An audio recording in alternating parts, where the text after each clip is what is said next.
High friends welcome to Rena Samayal इनके என்ன சமையல் பார்க்க போறோம்னா ரொம்ப சுவையான எளிமையான நாட்டு கொத்தமல்லி தொகையல் தான் பார்க்க போறோம்.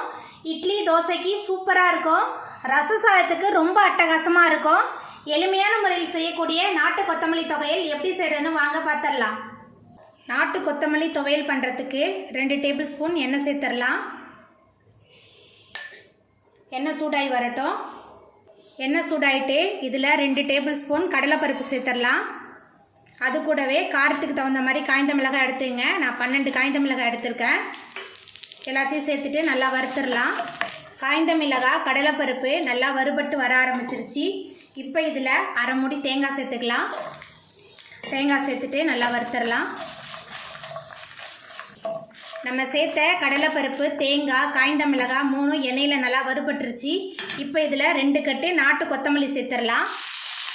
அது கூடவே கொஞ்சமாக புளி சேர்த்துக்கலாம். சேர்த்துட்டு நல்லா வதக்கிடலாம். நம்ம சேர்த்த கொத்தமல்லி புளி எல்லாமே கலந்து நல்லா வதங்கிருச்சு. இப்போ துவையலுக்கு தேவையான அளவுக்கு உப்பு சேர்த்துடலாம். உப்பு சேர்த்துட்டு நல்லா கலந்து விட்டுட்டு அடுப்பை ஆஃப் பண்ணிடலாம். ஆறுனதுக்கப்புறம் அரைச்சிடலாம். வதக்கின எல்லாத்தையும் மிக்ஸி ஜாரில் மாற்றிட்டேன். இப்போ அரைச்சிட்டு வந்துடலாம்.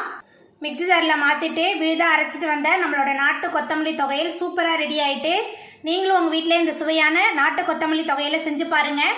இந்த வீடியோ உங்களுக்கு பிடிச்சிருந்தா லைக் பண்ணுங்கள், ஷேர் பண்ணுங்கள், கமெண்ட் பண்ணுங்கள், சப்ஸ்கிரைப் பண்ணுங்கள். அப்படியே பக்கத்தில் உள்ள பெல் பட்டனையும் கிளிக் பண்ணிடுங்க. நன்றி.